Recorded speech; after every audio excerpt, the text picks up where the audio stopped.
Zeb Quinn disappeared on Sunday, January 2nd, 2000.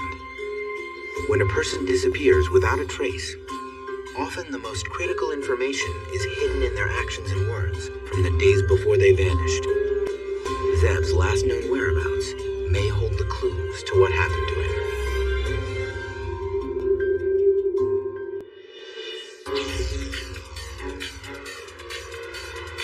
A teenage boy who always steered clear of trouble suddenly starts to attract it. And when he fails to come home from work, alarm sets in. I didn't know what to think. Then, a strange phone call heightens the mystery. The person on the other end said, "This is Zeb Quinn," and I'm thinking, okay, this is not Zeb.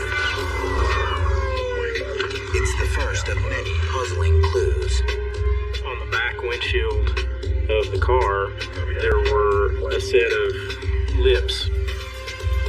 And the one known witness isn't talking. I think the puppy was placed on the car to draw attention to the car.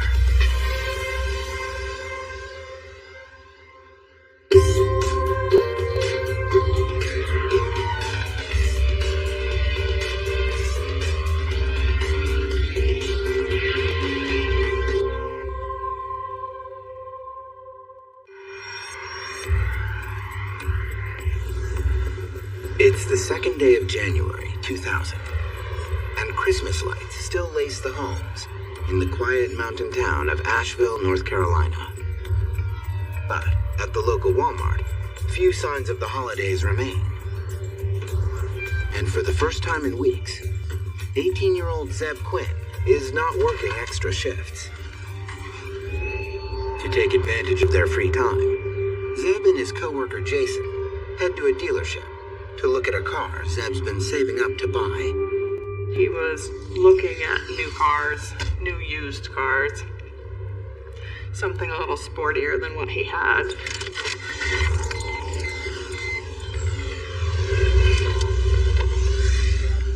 As Zeb, following Jason, barrels down a dark two-lane road out of town, Zeb hears the piercing sound of his pager.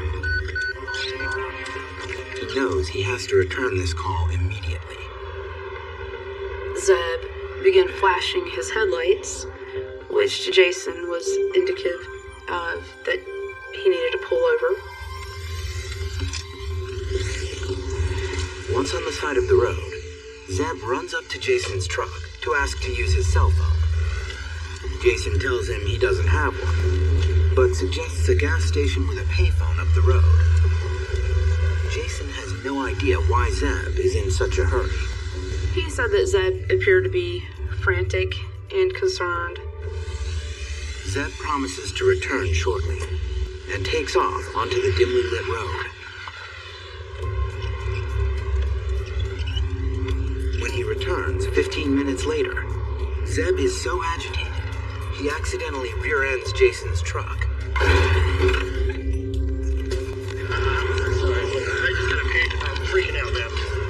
He said that he had to go and that he was not going to be able to go look at the car. He also told Jason that he would get up with him later to settle the damage to Jason's vehicle that he had caused. Zeb jumps back in his car and races off without explanation. For most of his life, Zeb has been a laid-back, unassuming guy. And no one who knew him would be prepared for the disturbing events that would suddenly overtake his life.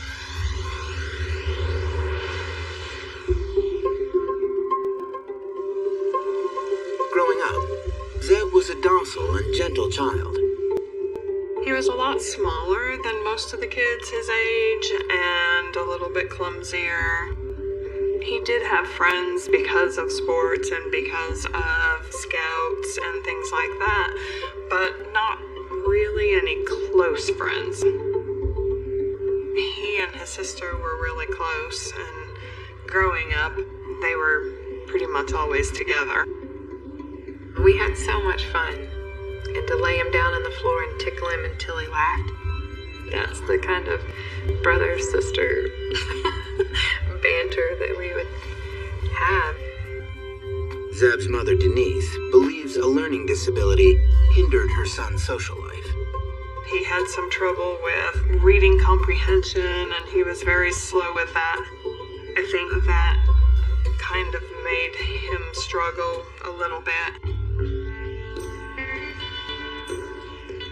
Zeb found some solace in fishing the peaceful river that runs along Asheville. But while he enjoyed having alone time to reflect, he also longed to fit in. It wasn't until he discovered his high school's junior ROTC program that he seemed to find his place.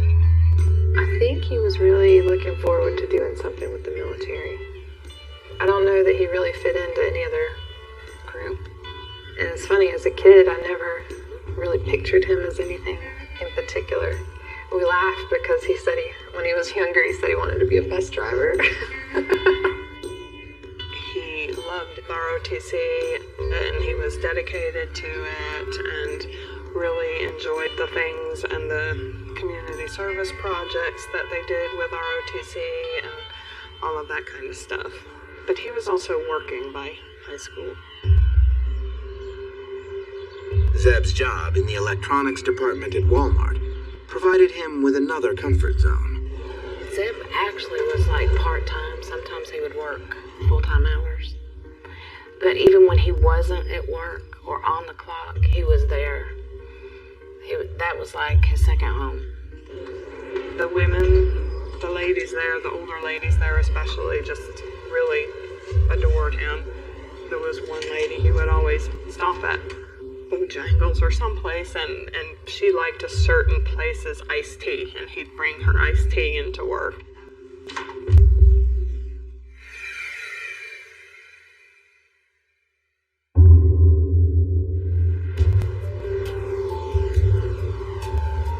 On that chilly night in January, Denise Vlahakis finishes her nursing shift at the local hospital and is ready to relax.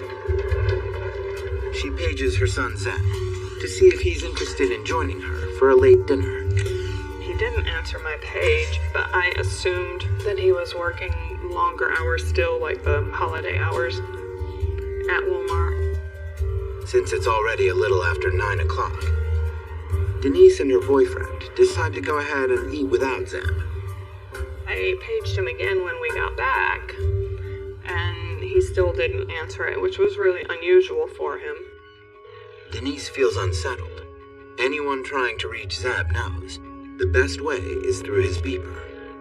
It's just not like him to ignore her pages. If I stopped at a store or something to where I was getting home later than he expected, he would just let me have it for not letting him know. He would always call me. I mean, he wouldn't necessarily ask permission to go someplace, but he'd let me know if I was expecting him at a certain time that he wouldn't be there.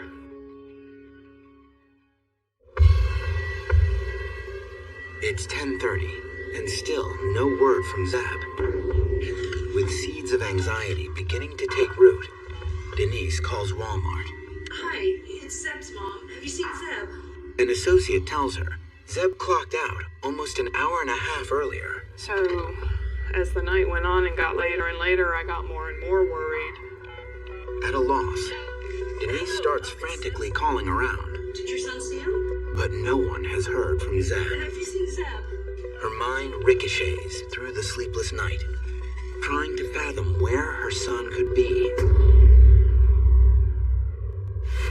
Coming up, 2 days after Zeb was last seen, his boss receives a bizarre phone call. They said, "This is Zeb Quinn. I will not be into work today." And I'm thinking, okay, this is not Zeb.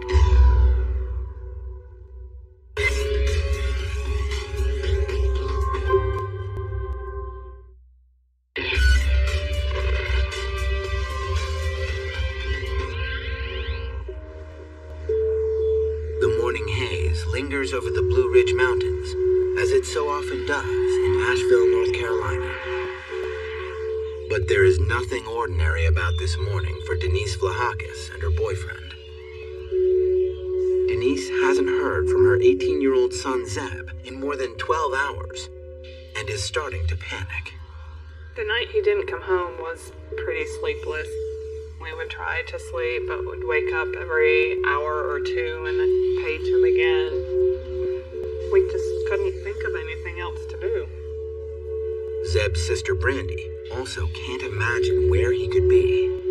But pretty quickly, I was worried because he wasn't a normal teenage boy. He wasn't rebellious and all of those things. It just was really out of character. With no sign of Zeb by 3 o'clock that afternoon, Denise drives to the Asheville Police Department to file a missing persons report. Investigators begin to search for Zeb. But Denise is so distressed, she doesn't know where to turn next. The first 48 hours or so, I was beside myself. I didn't know what to do. I didn't know where to look. I'd contacted everyone I could think to contact, and no one had heard from him, and no one had any suggestions where else we might look.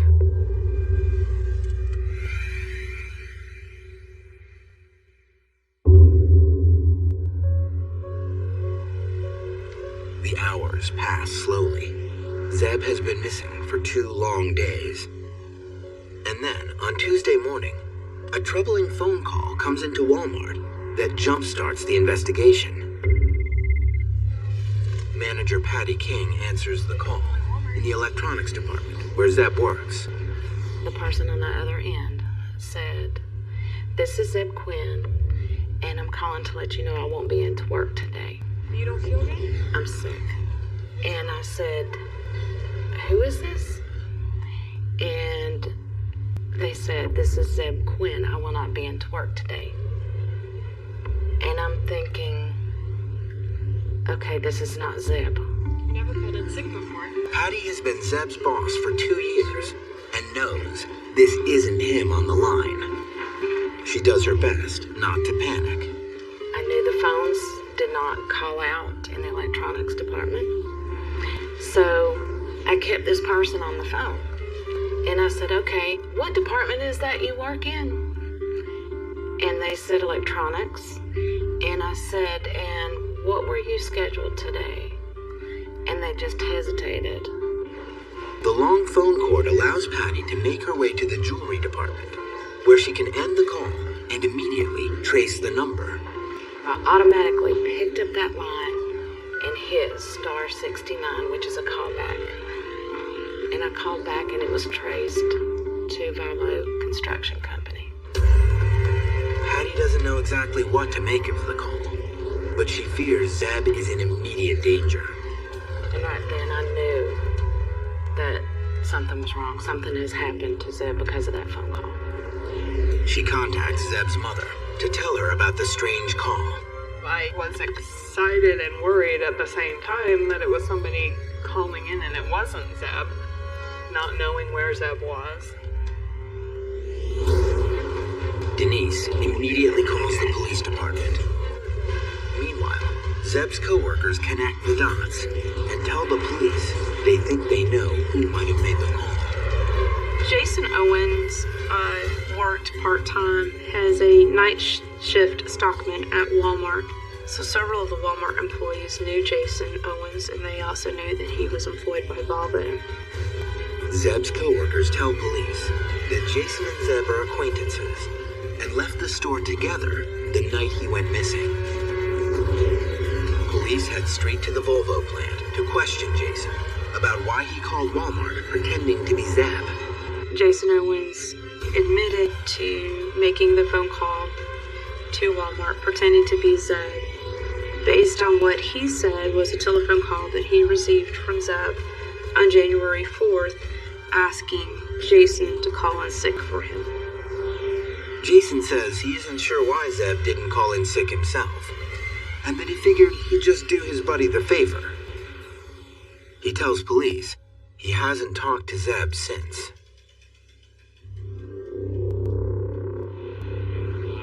Police also question Jason about the events of the night of January 2nd. Jason Owens came into the store, and several of Zeb's co-workers saw Zeb talking to Jason Owens for a period of time.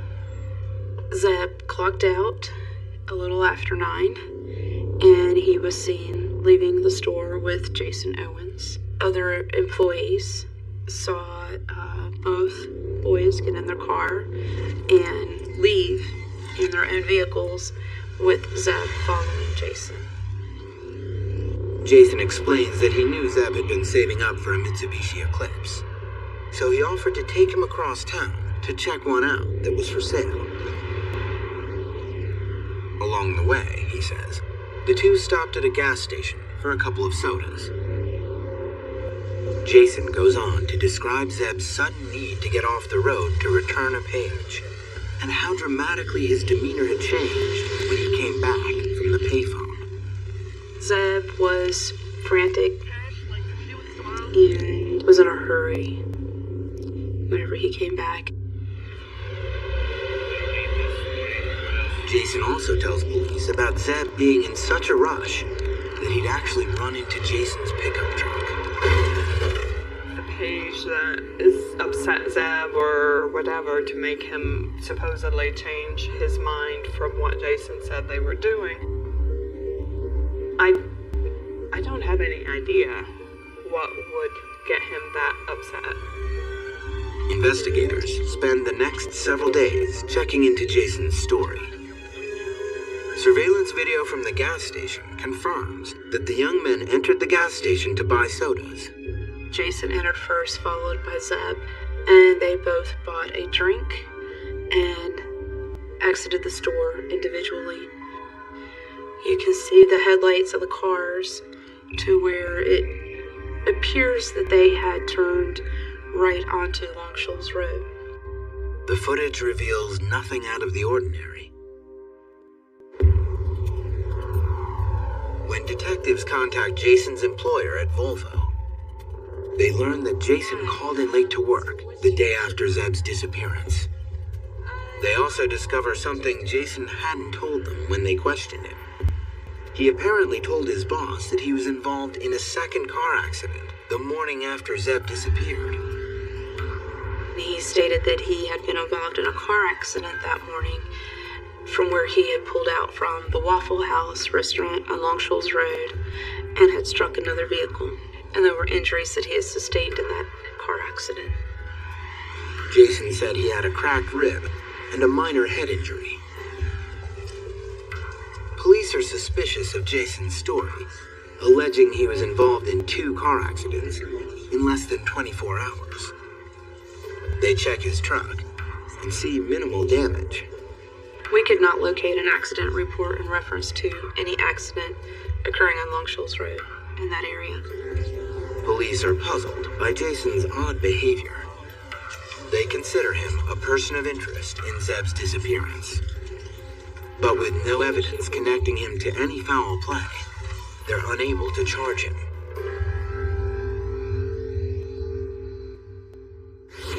Coming up, investigators take a closer look at Zeb's friends and family and are surprised to uncover a very intriguing relationship. He said, I'm scared. And I said, Zeb, you've got to get away. You've got to leave it alone. Come on, tell me.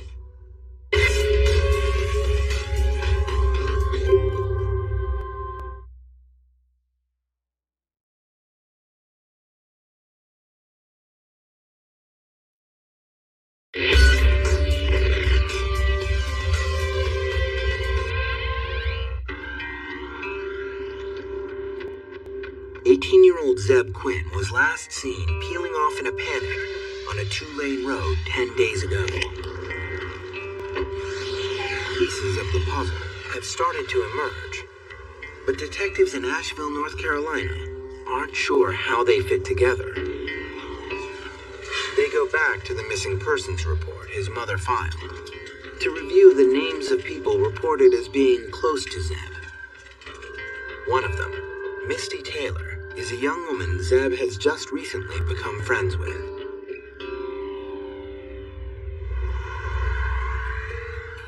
Zeb and Misty met at a Christmas party early in December, and he had kind of taken a liking to her, or whatever was attracted to her, and sort of befriended her.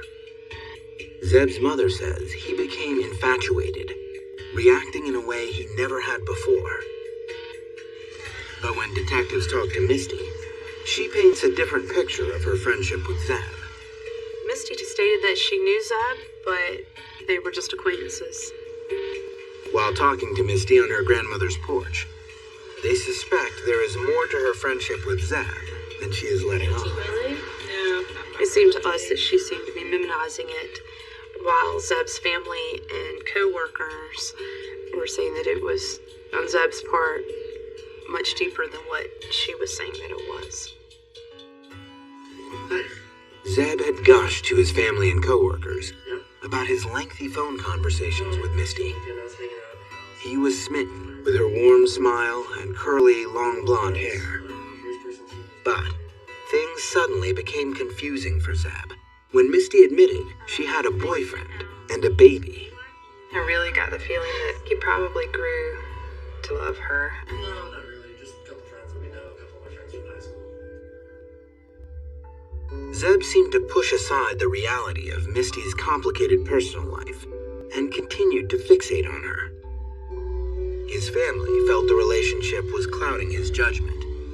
The one time that I was absolutely furious with Zeb was that he borrowed our Jeep one day, and what I found out later is he picked up Misty and her child and the child she was babysitting for and took them to the mall shopping, and didn't answer me when I paged him until the third page, and I was so angry. Denise and Zeb's co-workers warned Zeb that Misty was not a good match for him. But the advice fell on deaf ears. I was telling him, Zeb, you need to find somebody without children. This is, baggage to go along with this.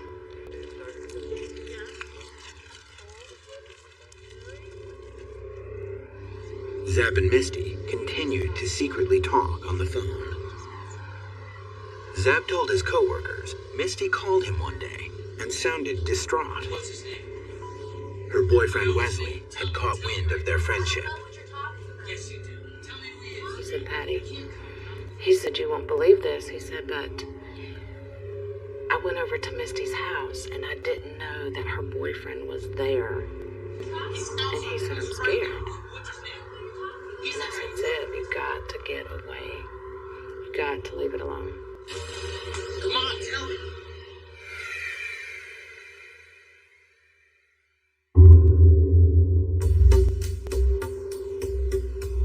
On New Year's Eve, Zeb and Misty each opted out of any big celebrations and stayed at their respective homes, engaged in a flirty phone conversation. All this despite the fact that Misty's boyfriend Wesley was on to them. Then, during the 2 days following New Year's, it's suddenly radio silence. Zeb didn't hear a word from Misty and told his co-workers he was worried. He decided to call and check on her. But Zeb told his grandmother he violated a rule he had always followed to prevent Wesley from tracing the call. He had not hit star 67, which would have blocked Zeb's telephone number and kept Wesley from knowing who was calling. His grandmother said that he abruptly hung up the phone and said, I'm in trouble now. I'm in big trouble now. Police investigating Zeb's disappearance push Misty about the incident. But she continues to downplay her friendship with Zeb. Then, they ask her where she was the night he went missing. She said that she was at home with her boyfriend and their baby, as well as her mother and father. She also says a woman named Ina Ustich, who happens to be Zeb's aunt, was with them. Ina and Misty's mother are going into business together to open a restaurant.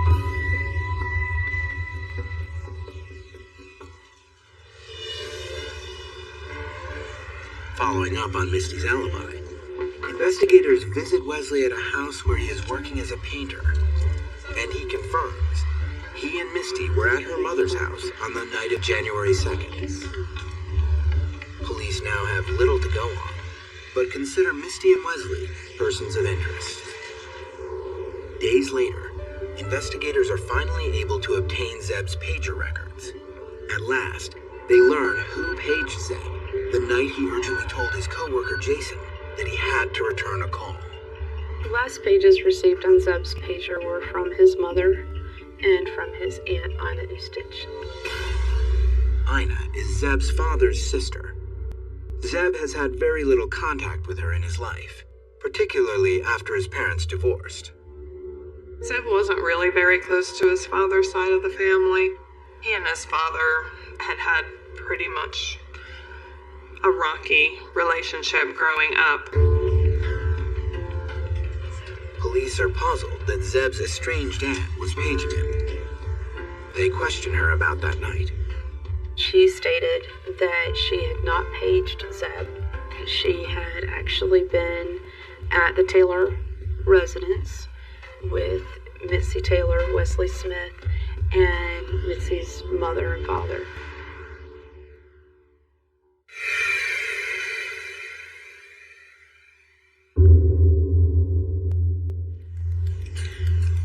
Police don't know what to make of Ina's denial, since the call to Zeb's pager definitely came from her house.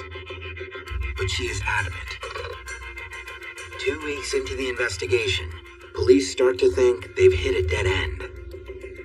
Zeb's mother, Denise, is finding it nearly unbearable to go on with everyday life. To keep her family afloat, she continues to report to her job at the local hospital. One night after her shift, she gets a call from the medical records department, but it's not about a patient. I got a phone call from a girl at the hospital, and on her way into work, she saw Zeb's car parked in the Little Pigs parking lot, and that she felt sure that it was Zeb's car because she had gone to school with Zeb and recognized it. If what the young woman says is true, it's a stunning development. Denise races to the parking lot, and what she discovers leads to another twist in her son's disappearance. Coming up, the police can't question the only known witness. There were a number of things that were kind of unusual about it, one of which was the fact that there was a live puppy inside the car.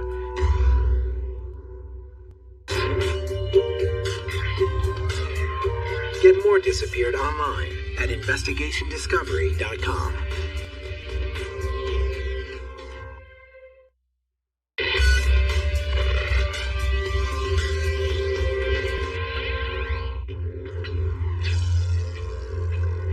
Zeb Quinn, a shy teenager from Asheville, North Carolina, had been missing for 2 weeks when his mother received a startling phone call late in the evening. A young woman who works with her at the hospital and went to high school with Zeb believes she saw Zeb's car in the restaurant parking lot adjacent to the hospital.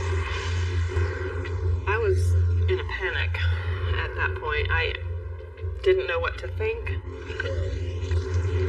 Denise immediately calls the police. Patrol Officer Chuck Sands is one of the first to report to the scene. On the back windshield of the car, there were a set of lips drawn and what appeared to be a lipstick type material, and some other little markings adjacent to the sides of the lips. I believe they may have resembled like an exclamation point or something. The car was in the parking lot with the headlights on. The windows were cracked. Police examine the car closely, looking for any clues that could lead them to Zeb. The car looks as if it had been parked in a very conspicuous manner right next to the road where it would be visible. there were a number of things that were kind of unusual about it, one of which was the fact that there was a live puppy inside the car. Investigators find themselves with an uncommon piece of evidence. I think the puppy was placed on the car to draw attention to the car. Most people are going to notice a dog locked in a vehicle, and they're going to call about the dog being locked in the vehicle. They visit numerous breeders and shelters, hoping to track down where the puppy came from and who might have purchased it. I don't think I've seen a dog like that here. We were not able to determine where the puppy had come from. It was just that much more frustrating and that much more, what in the world happened? What is going on? Why was this car parked there? I believe it was parked there to be found, but why? There was just more questions than answers. Police also turn their focus to a hotel key card found in Zeb's car. But because the card doesn't have a logo, the search for its origins is tricky. We had taken a Polaroid photograph of the hotel key card, and myself and another officer went to just about every local hotel that we could think of.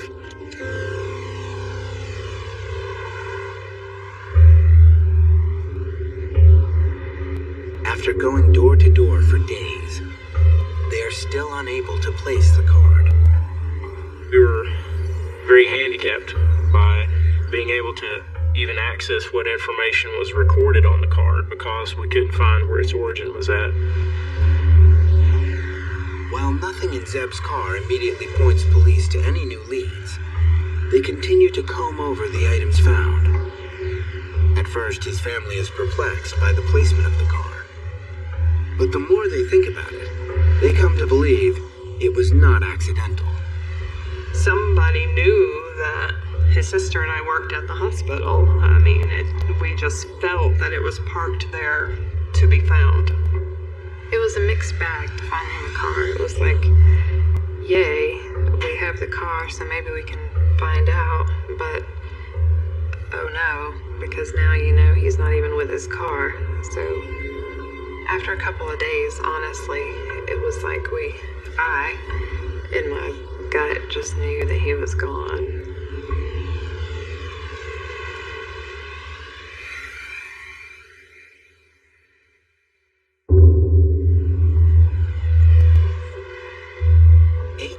After Zeb's car was unexpectedly located in a dark restaurant parking lot, another lead emerges. A couple had contacted the police department stating that they had seen Zeb's car in the downtown Asheville area prior to the car being located. Anyone with information in this matter? The couple saw Zeb's disappearance covered in the local media. So when a vehicle resembling his light blue Mazda drove by them, they jotted down as much of the license plate as they could see and took note of the driver. But they didn't report the information until they learned Zeb's car was located. The couple was asked to come to the police department for an interview and a composite drawing. The license plate numbers and letters come back as a partial match to Zeb's tags, leading police to believe the couple may have actually witnessed someone connected to Zeb's disappearance. And when the sketch artist finishes the composite of the driver, detectives are astounded. That sketch resembled Misty Taylor. Police quickly bring Misty in for questioning, but she denies ever driving Zeb's car.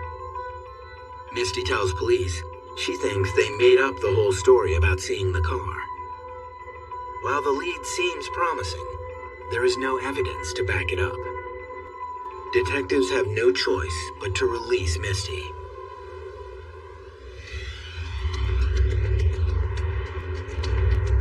Meanwhile, police are trying to make sense of a new turn in the case. It involves Zeb's estranged aunt Ina, whose home phone number showed up as the last one to page Zeb the night he disappeared. Ina Ustich filed a police report stating that her residence had been broken into and that apparently the person who broke into her residence had been the one who had paged Zeb. According to police, Ina also states that only a few picture frames were moved in her home. Investigators find this hard to fathom. I thought that was strange, that somebody would break into your house just to use the phone. That Ina's house was broken into on the same night Zeb went missing also strikes investigators as suspicious. They wonder if Ina fabricated the story to explain away the call made from her house to Zeb's pager. But they have nothing to prove that the burglary didn't occur, and she denies knowing what happened to Zeb. Ina also later denies that she told police her house was broken into.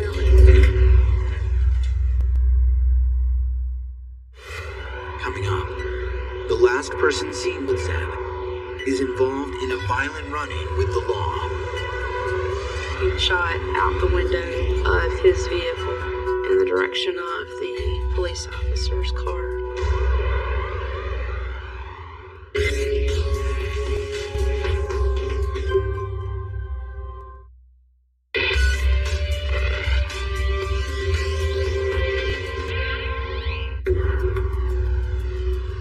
Months pass with no new developments in the disappearance of Zeb Quinn.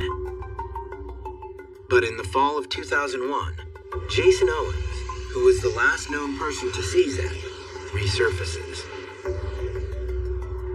On what starts as a routine traffic stop on a busy road in Asheville, North Carolina, Jason refuses to pull over. Instead, he floors it, leading a police officer on a high-speed chase. Then, he does something even bolder. During the course of the car chase, Jason Owens fired a shot out the window of his vehicle in the direction of the police officer's car. Jason narrowly misses his target, and the officer is able to corner Jason and apprehend him. He was charged with driving while impaired and a number of other criminal charges, including assaulting the law enforcement officer. Jason is convicted of speeding to elude arrest and is sentenced to 4 years in prison. While in police custody, officers hope to ask him about Zeb's case, but his lawyer advises him not to talk. Police question Jason numerous times over the years, and while they still consider him a person of interest, he denies knowing what happened to Zeb, and investigators have no evidence linking him to Zeb's case. Investigators have also kept trying to find a connection between Jason, the last person seen with Zeb, and Wesley, the boyfriend of Zeb's friend Misty. He is the one person police suspect has a possible motive. We, however, have not been able to make that connection, and Wesley and Jason deny knowing each other. Wesley and Misty deny knowing what happened to Zeb, but they remain persons of interest. Over a decade passes, and Zeb's case goes cold. Over the years, Officers Coburn and Sams are promoted to detective and sergeant, respectively. Sergeant Sams has a daily reminder of the case he can't seem to crack. I was contacted by one of the investigators involved in the case, and he had asked me if I knew someone that might be interested in the dog. The shelter was going to put it through the adoption process. Sergeant Sams adopted the black Labrador puppy that was found in Zeb's car. He's gone on to build a special bond with one of the few living things that could possibly know how Zeb Quinn disappeared all those years ago. There are a number of people throughout the years that jokingly say, if this dog could only talk, she would probably be able to provide all the answers that we're seeking.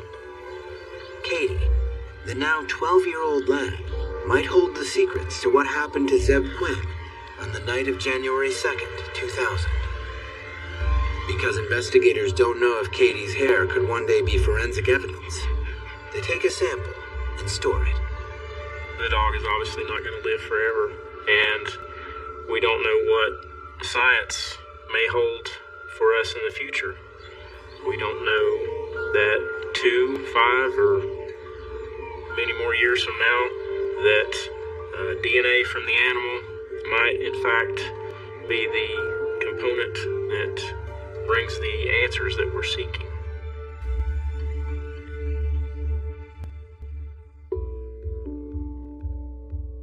To this day, Zeb's case still mystifies lead detective Yvonne Coburn.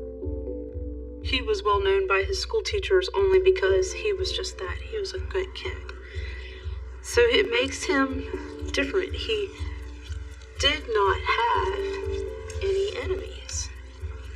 And yet, statistically speaking, he was the safest person in this town. But he's gone. He's vanished. And somebody out there knows what happened to him. Until Detective Coburn can unlock the mystery, she remains haunted by the disappearance of young Zeb Quinn. I never knew Zeb Quinn. Never laid eyes on him. But you do. All of a sudden you become so... He's like my own kid. You know. Zeb's family never imagined that such a dark event would become part of their lives.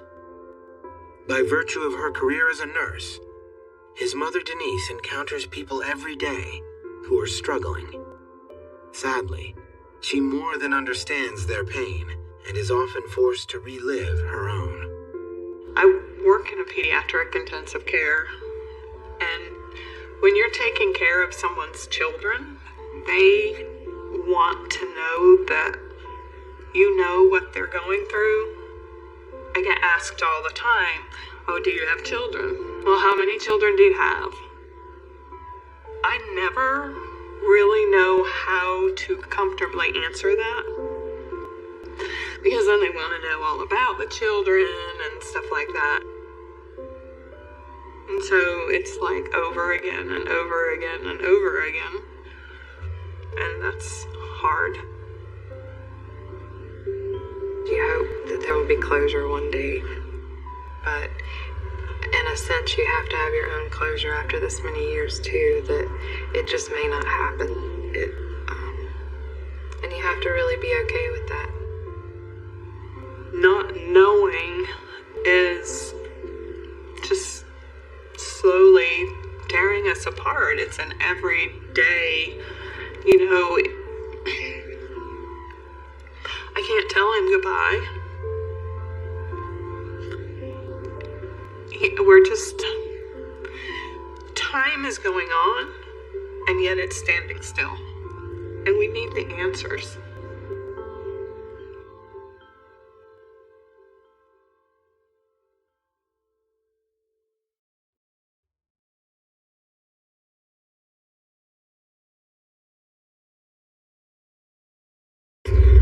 Dana Pastori disappeared on Wednesday, March 27, 2002. When a person disappears without a trace, often the most critical information is hidden in their actions and words from the days before they vanished. Dana Pastori's last known whereabouts may hold the clues to what happened to her. A 38-year-old mother of two has just quit her job and now plans to leave New Orleans to start a new life. Her main goal was to get her children back and to write that novel. But she disappears before she can make her escape. And for 3 years, no one even knows she's missing. I would email her, I would get an email back, things are fine, everything's good. Why would you even want to search for somebody when you don't even know that they're gone? I've never seen nothing or heard of nothing like this in my entire career. It takes one of the nation's deadliest hurricanes to reveal the truth. Katrina blew the lid off of every box, every window. All secrets were out.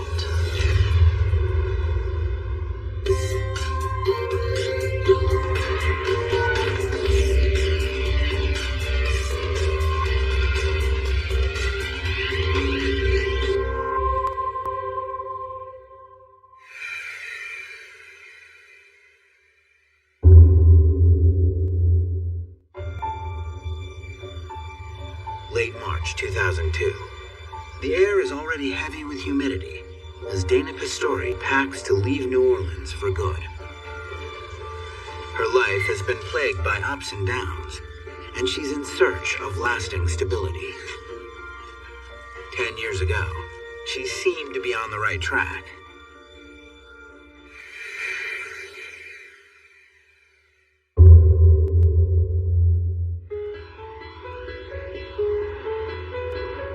She had the restaurant, she has a husband, she has these two beautiful children. She lives in this beautiful home. And Dana had finally heard from someone important in her life, the father she had never known. Growing up in Dayton, Ohio, her single mother refused to talk about the man with whom she had a brief affair that ended in pregnancy. But in the fall of 1992, Dana gets a call from Peter Surratt. Yes, I'd like to speak to Dana, please. He tells her he has 3 children, Dana's half-brother and 2 half-sisters. His youngest daughter, Kathy, wants to meet Dana. When I first heard about Dana, I was ecstatic. I just could not wait to see her. Kathy travels from Charleston, South Carolina to Pensacola, Florida to meet her sister. Meeting her for the first time, it was very emotional. We both cried, and we laughed, and we hugged. And then we laughed at each other because we were both so emotional. When I first met Dana, I remember looking around thinking that she must have it all. But below the surface, things are not exactly as they seem. Dana had a lot of secrets about her past. Things that it was almost like a locked door that she didn't want to open. She, for some reason, didn't want people to get close to her. Eventually, I saw a different side of her that a lot of people didn't see. Dana confides that her marriage is on rocky ground. One night, just the two of us, she kind of slipped and told me that, she wasn't happy with where she was. Dana considers herself spiritual, and she says her husband, Frank, doesn't appreciate this side of her. She wanted somebody that would feel the same way she did in her spirituality and what her beliefs were. And I think that was something that Frank did not share. But then she had the children that she needed to think about. When Dana says goodbye to Kathy, the long-lost sisters agree to stay connected. I really don't think that Dana ever got the love that she wanted back from her husband. And I think that's what Dana thrived and needed, that deep love. In 1994, Dana's marriage falls apart. She relocates to New Orleans with the intention of bringing the kids once she's settled. Dana's future plan was to find a comfortable place for her and her children. She lived for her children. But Dana's husband, Frank, insists that their daughters stay with him in Pensacola. Dana lets him have his way for the moment, but still pledges to reunite with him after she saves some money and heals from the trauma of the breakup. She absolutely loved New Orleans. She said that this is where she should have been all of her life because there were so many people that would embrace her and her thoughts and her beliefs. I think that she was looking for another family. A year passes, and Dana is still struggling to bring her daughters to live with her. Then, in April 1995, when Dana's divorce from Frank is finalized, she gets devastating news. She will not be awarded custody of her children. He said that she had abandoned the children, so he was given full custody of his kids. Having to leave her children there with a man that she disliked, I think it was very hard for her. Dana is heartbroken, but continues to visit her kids regularly. She kept constant contact with them via telephone, and she would travel the 4 hours back to Pensacola every weekend or as often as she could. 3 months after the divorce is final, Frank remarries and moves to Ohio. In December 1995, when her daughters visit her in New Orleans, Dana observes some disturbing changes in the girls. She noticed that just something wasn't right. She tells Kathy she saw bruises and that the kids seemed anxious and frightened. So Dana did what I guess any mother would do to protect their children. Over 2 days in early January 1996, while the girls are with her in New Orleans, Dana takes them for a psychological evaluation and tells the doctor that she fears abuse has occurred. After speaking to Dana and evaluating the children, the psychologist says in a report that there is a strong suggestion her daughters have been victims of corporal punishment, and they are anxious and scared to return home. Rather than use the evidence to try to gain custody in a lengthy court battle, Dana decides to take matters into her own hands. She calls Kathy to divulge her plan. I remember talking with Dana, and she said, I have the children and I'm leaving. I'll stay in contact with you as much as I can. Dana hopes to escape across the border to Canada, beyond the reach of U.S. custody laws. She said, I can't stay here. I have to keep my children safe. I can't let them go back to the environment that they were in. Dana's ex-husband immediately hires an investigator to track down Dana and his daughters. He wanted his children back. She was wanted for kidnapping. Coming up, with law enforcement closing in, Dana must confront her greatest fear. I don't think she wanted it to enter her mind that she would lose the children once she was found.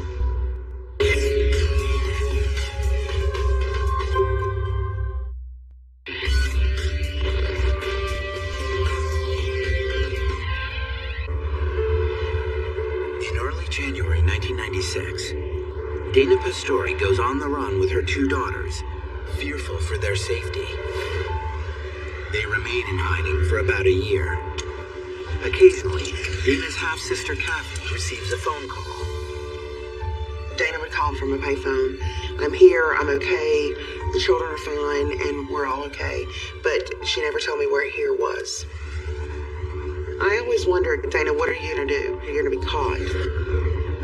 Dana doesn't have a solution, but she does know investigators are closing in. She said, I know they're looking for me. I don't know what's gonna happen. Dana never makes it across the border to Canada. In late December 1996, Dana's father, Peter Surratt, a retired police chief, gets a phone call from a friend in the FBI.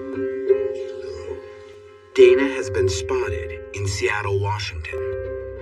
Dad knew that sooner or later she was going to be caught, and he knew what the repercussions were being in law enforcement.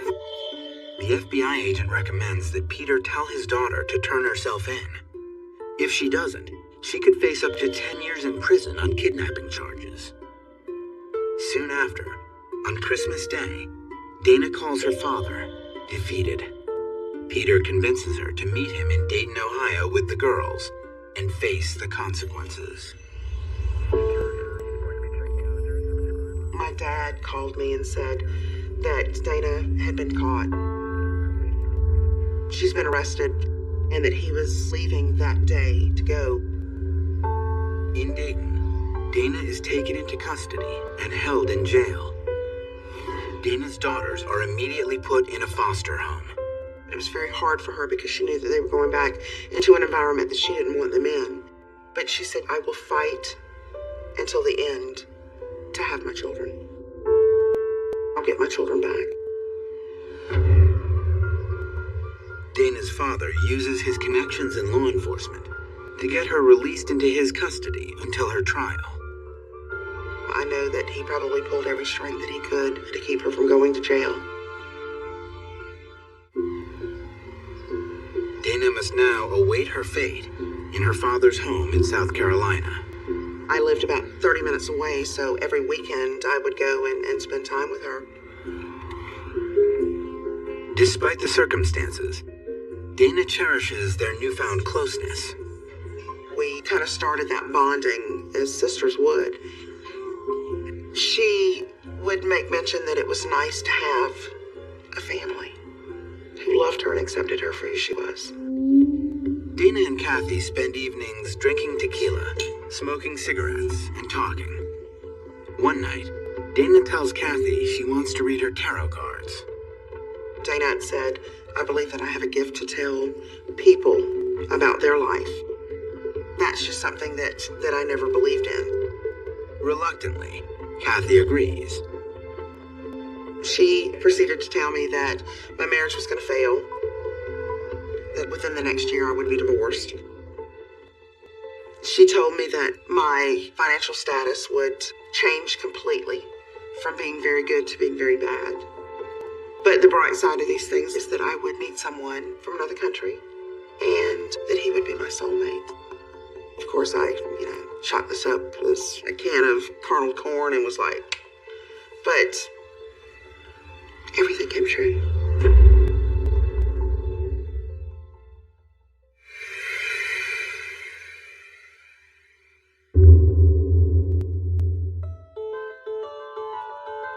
Six months after Dana was arrested, she is sentenced to up to 2 years probation.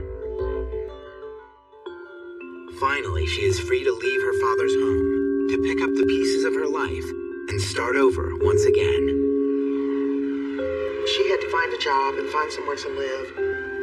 Dana decides to take her tarot card reading skills back to New Orleans. She talks about being clairvoyant, and that's why she was so heavy into the tarot card readings.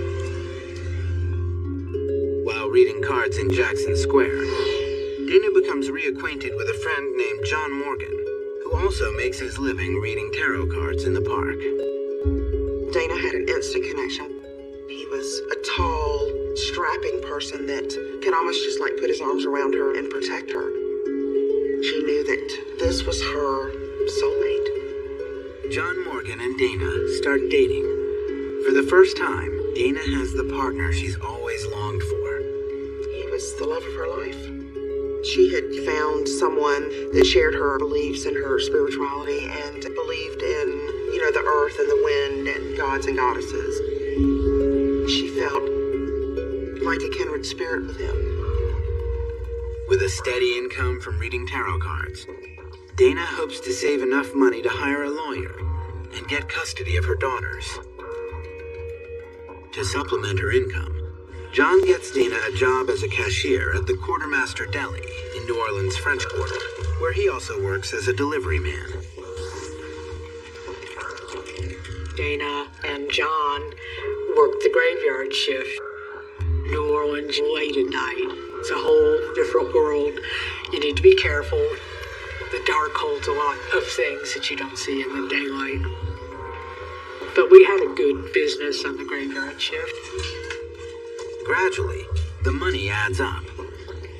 And as a way to cut down on expenses, John suggests Dana move in with him.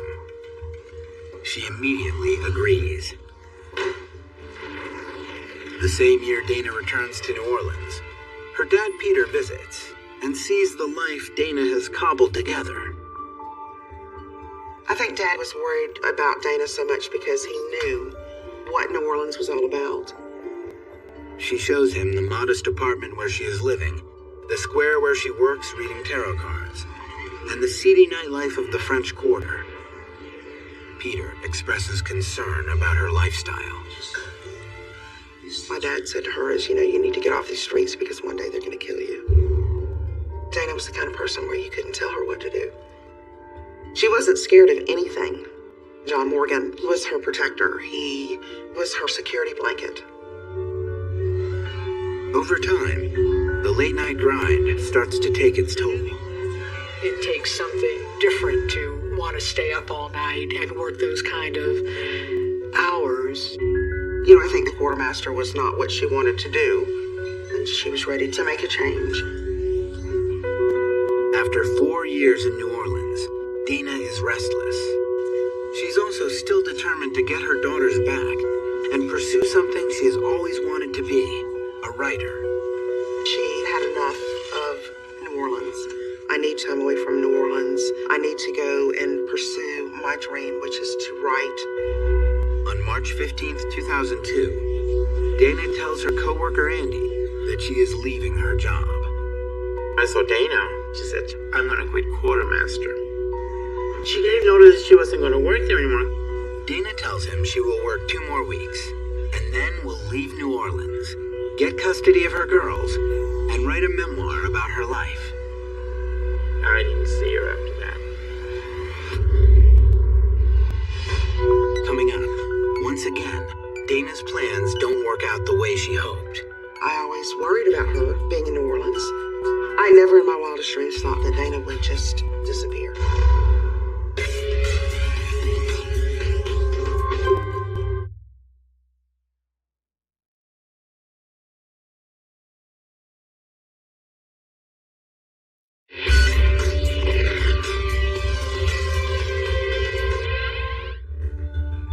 On March 15th, 2002, Dana Pastore gives her notice at the Quartermaster Deli.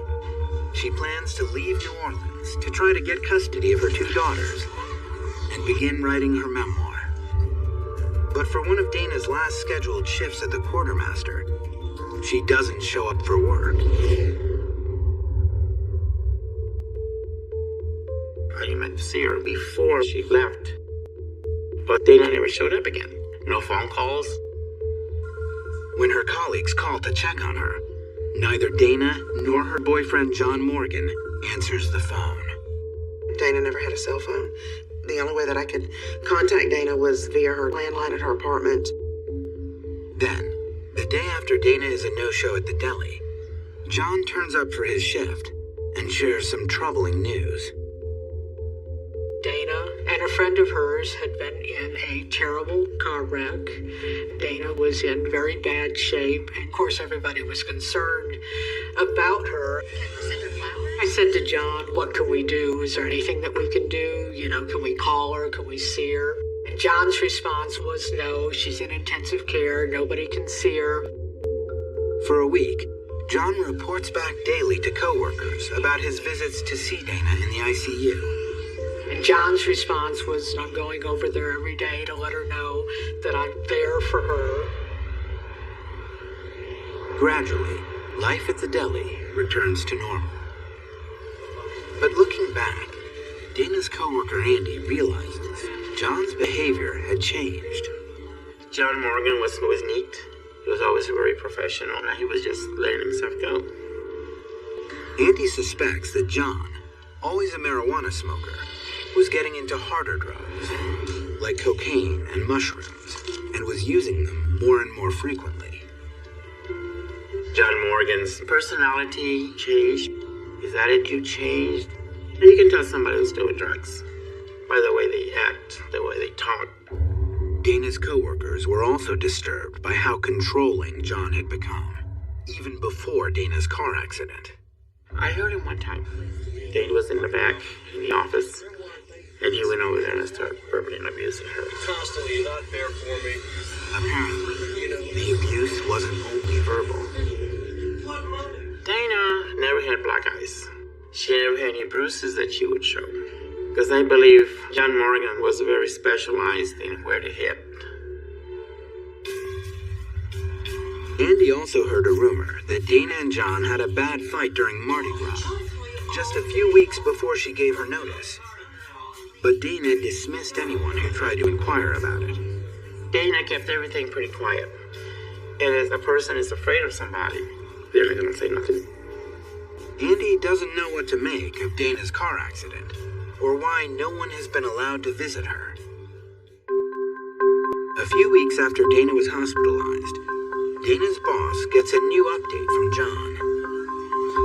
He said Dana's parents had come to town, and they were going to get her out of New Orleans, take her where she could get treatment. And I said, that was great. That was probably a really good idea. In the months that follow, John continues to keep his colleagues posted about Dana. John would come in and say, oh, I talked to Dana today. She's doing better. Her parents are going to send her to Prague for a few weeks. And I would ask John, I said, John, how's Dana doing? Oh, she's in Europe someplace with her friends, just having a good time. She write your letters yet? Come send me a postcard. And then after that, it was, well, she liked Prague so much, that she was going to stay there. And that's the last we really heard about Dana, was that she was happily living in Prague. Several states away, Dana's half-sister Kathy is also trying to reach Dana, but she's told a very different version of events. I would call and Morgan would answer the phone. Sorry, she's at work or she's down in the square. She'll be back later. I'll give her a message. Then, just as Kathy is starting to worry, she hears from Dana. I would get an email back. Things are fine. Everything's good. I'll talk to you later. They were very short. And, that's how we communicated. Kathy's concerns are put to rest. Coming up, 3 years later, Kathy is once again anxious about her wayward half-sister. A couple of weeks after the hurricane had passed and we didn't hear from Dana, I think that's when Dad was like, okay, we need to find out what's going on. Get more Disappeared online at investigationdiscovery.com.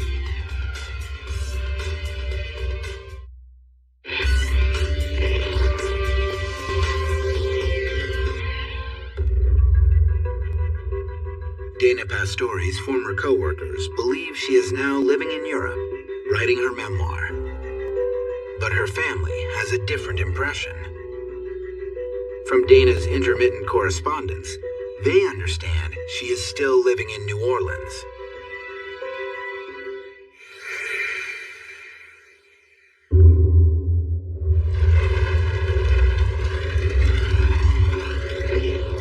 Then, in August 2005, Hurricane Katrina ravages the city of New Orleans.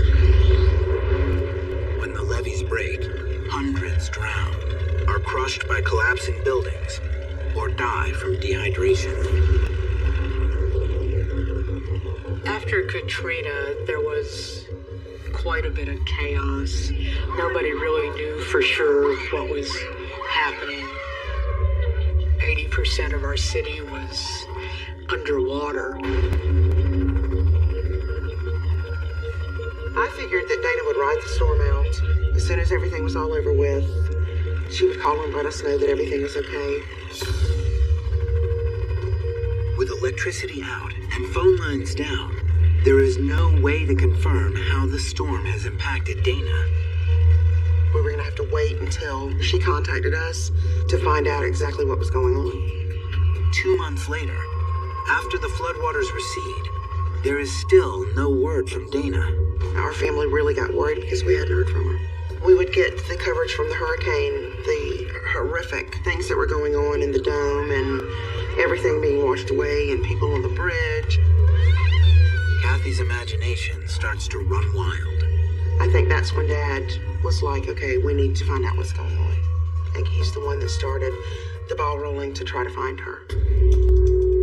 Dana's father, Peter Surratt, reaches out to a law enforcement buddy in New Orleans to help track down his daughter.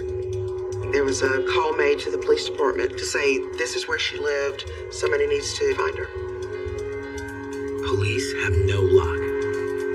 But then, Peter remembers Dana relies on a monthly prescription for her debilitating glaucoma.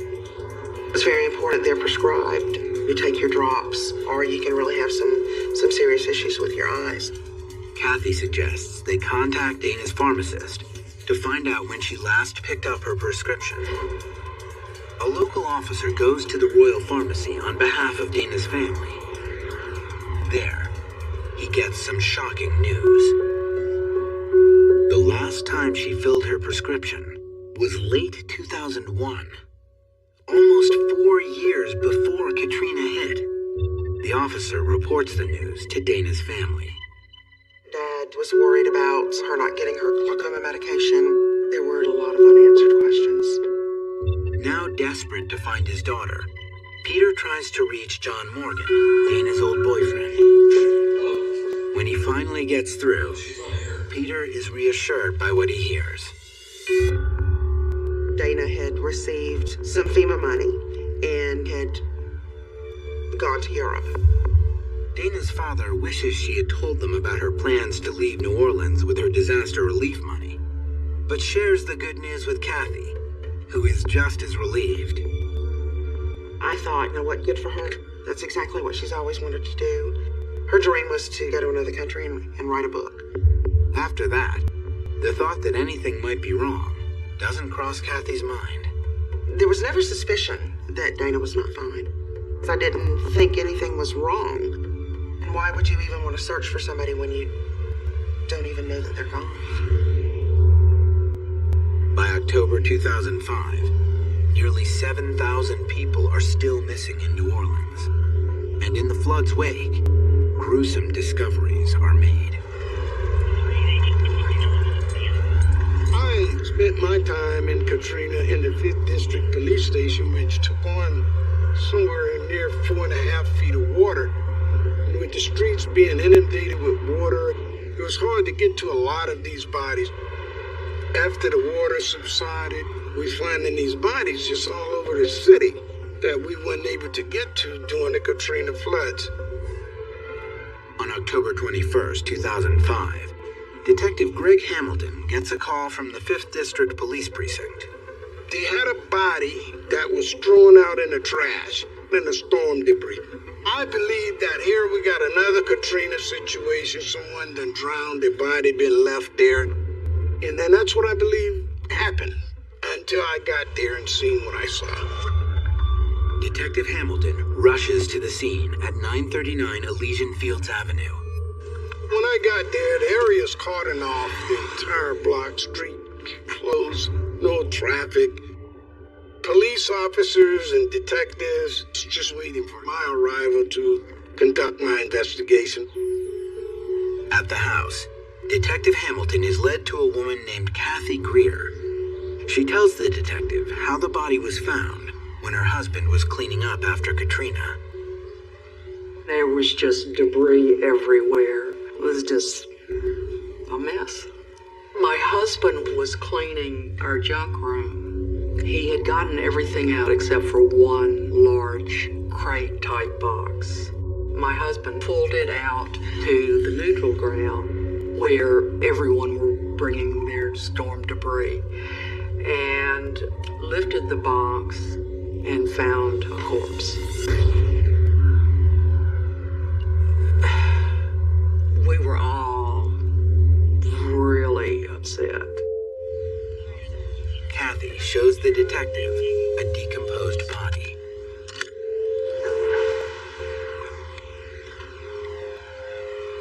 When I examined the trunk and its content, which revealed the body, within it was an electrical cord, and broken off the cord was a curling iron. Some people could look at it and not even notice it was a body. But upon close examination, I could begin to see hair. I could begin to see fingernails. I could see teeth. That I immediately determined this could not be Katrina related. Kathy Greer tells the detective that her daughter's boyfriend stored the trunk in their house.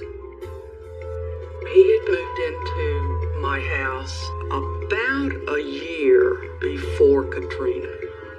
So he had been living there about a year with my daughter. After Katrina hit, they decided they wanted to evacuate.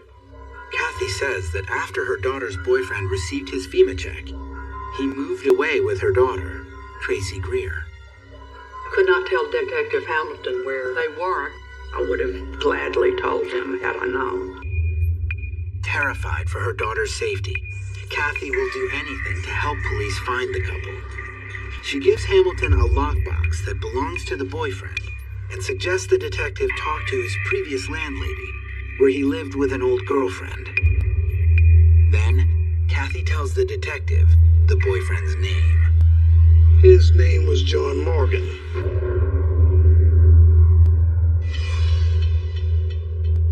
Detective Hamilton arranges for the remains to be sent to a medical examiner for an autopsy to determine the cause of death.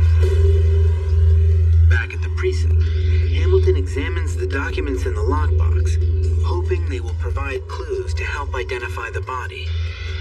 Within the lockbox, I found different documents with different people's names, social security cards, and driver's license.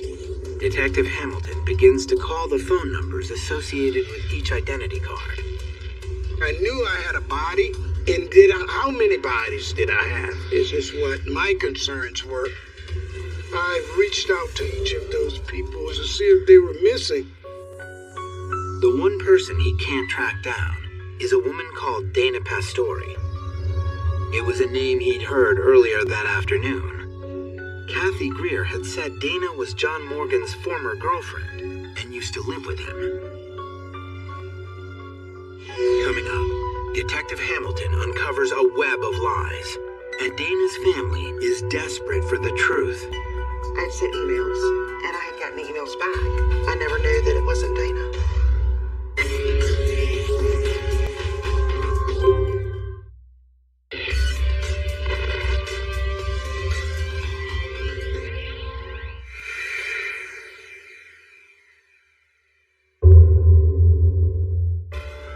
Dana Pastori's family thinks she's living in Europe, writing her memoir. But Dana's passport has been found with human remains in the house where Dana's former boyfriend, John Morgan, used to live. In mid-October, Detective Hamilton goes to the apartment to speak with the landlady, Maria Barranco. There, the detective discovers new pieces to the puzzle, each more disturbing than the last. Maria tells the detective that Dana disappeared very suddenly in 2002. The last time I saw Dana, it was after Mardi Gras, when she was going to work at the Quartermaster on the corner. After I didn't see her for 3 weeks, I started to wonder where Dana was. One day, John was walking in the patio and I said, "Oh, I haven't seen Dana in a while. Where she's been?" John told me that she had an accident. She was riding in a truck and a toolbox hit her in the back of her head, and she got a concussion. Maria tells Detective Hamilton that according to John, Dana is now living with her father in South Carolina. It seems that John has spun yet another story about Dana. Then, Hamilton shows Maria a photo of the trunk in which the body was found. I asked her about a trunk. Did she ever see it? Bingo bango. She told me yes, I've seen that trunk before. Maria tells Hamilton that in December 2004, she noticed John carrying the trunk out of his apartment. John explained he was helping his new girlfriend Tracy move to her mother's house. Maria says John never returned. After he moved, we were cleaning the apartment. I said, "Golly, what smells like that?" I said, "Something's got to be in the walls." She concluded it must be dead rats, because John had told her the apartment was infested. Now, she leads Detective Hamilton upstairs to a small crawl space in the kitchen wall, where she noticed the foul odor. As soon as Detective Hamilton walked up the steps, he says, "It smells like death up here." And I said, "I figured maybe it was a dead rat. Maybe it was several rats that died." He says, "No, that's human." She opened up this little door and pointed out to me a crawl space right inside of a wall. I went in, looked, I seen stains and still could smell a stench. I requested my forensic person to see if anything leaked down and there may be stains or something that I could collect and have analyzed to see if it's any kind of human DNA. The forensic team quickly concludes blood is present, but they need more information to determine if the DNA in the crawl space is a match for Dana. 2 days later, Detective Hamilton receives a call from the coroner's office. The autopsy on the body in the trunk has been classified as a homicide, death by strangulation. That curling which was still entangled in her hair. We believe that that was the weapon used to cause this death of strangulation. As the prime suspect is John Morgan, the hunt is now on to bring him in for questioning.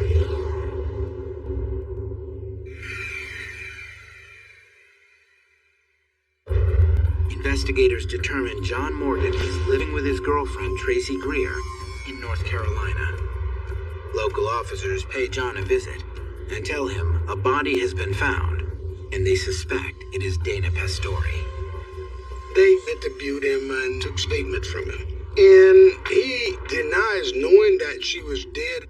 He does acknowledge that he dated Dana, and that they had an intense and fiery relationship. Then, he reverts to a version of the story he'd been telling about where Dana was. He told that Dana had gone out of town, but nothing foul or violent had happened. Without a warrant for John's arrest, law enforcement's hands are tied. Detective Hamilton still needs to confirm the body is in fact Dana's, so he starts tracking down her family. I needed to make this identification, confirmed identification through DNA, mitochondrial DNA. I was able to learn who her mother was and her father was, and made phone calls. Detective Hamilton calls Peter Surratt to tell him his daughter's remains may have been found. Peter is confused. His daughter is in Europe, working on her memoir. Detective Hamilton tells Peter that with the body, they also found his daughter's license and passport. He was very upset and remorseful and wanted it to not be his daughter. Hamilton tells Peter they are running a test on Dana's mother's DNA to see if it matches the remains. And he explained to me that he was the sheriff when I told him, Chief, I'm going to do everything I can to find out who did this. Peter immediately calls his daughter Kathy, who is baffled. She has recently had contact with Dana. I just don't understand. I had sent emails, and I had gotten emails back. I just hoped and prayed. We just had to wait and see what the investigators came up with. But due to flood damage to labs in New Orleans, the DNA samples are sent to a lab in Quantico, Virginia, where there is a tremendous backlog. Finally, on July 9th, 2007, almost 2 years after the remains were found, Detective Hamilton gets the DNA results needed to identify the body. My father called and told me that that the DNA had come back and that it was Dana. We knew the only suspect was John Morgan. Police finally have enough evidence to get a warrant for John Morgan's arrest. On February 21st, 2008, John is locked up to await trial. After John is arrested, he changes his story one more time. In a taped interrogation, he now admits he had knowledge of Dana's death. Every time we talk a little bit more about this, I hear stuff I didn't hear the first time around. Did you kill Dana Pastore? No, I didn't. Were you present when she was killed? No. Do you know who killed her? Yes. Okay. And you assisted in disposing of her body? I was the one that put her in the trunk. John tells investigators his recollection of the night she was killed. We had an argument. She threatened to go to the police because of my involvement with drugs. I left. In a panic. She threatens to tell the police about you and your drug suppliers. And then you end up getting mad and leaving the house. Panicking and leaving the house, yeah. John says that when Dana threatened to report his illicit dealings, he quickly departed for the Quartermaster Deli, where he called to warn his drug dealer. Not long after that, the guy whose name is Pepper came by and got my keys. I didn't go back home at that point. John says the following morning, he returned home and found Dana dead. He describes to investigators his attempt to clean up the body, though he never explains why he held on to the remains. I went to a secondhand store in the Cave Street and bought the trunk. I stuffed her into the trunk. Having to stuff a body into a trunk, trying to get rid of a thing that used to be someone that you were involved with. I don't know. I don't know how to not be kind of disgusting about it. I can't imagine you doing all this stuff and still trying to say somebody else actually killed this girl. I don't know. I can't make any sense out of it. It don't make sense to me. It don't make sense. I've never seen nothing or heard of nothing like this in my career. My entire career. When I heard the story that John Morgan had come up with, I was furious. Because I knew that he was just covering up for himself. Kathy has surmised that the emails she thought were from Dana were actually from John, emailing her from Dana's account. That's how he covered everything. And it just made me more and more angry. Because I thought, how could you do this to make me believe that she's still okay? On July 29th, 2009, John Morgan is convicted of 1 count of second-degree murder and sentenced to life in prison without parole. His appeal is denied, and he is currently serving time at Angola Prison in Louisiana. I was very pleased that, this person of this magnitude was off the streets of New Orleans and that the family could really now have closure. It's given me some comfort to know that a person that did this to her will never be able to hurt anybody else. My dad will never be the same. Dana's father, Peter Surratt, is still trying to erase the final images of his daughter from his mind. I think Dad is trying to heal with remembering the good times. I want Dana to be remembered as a beautiful soul who loved her children. And that beautiful soul's resting now. She had a family who cared about her and loved her. Hopefully, in her last hours, she knew that she was loved. And I'm sure she did. I'm sure she did.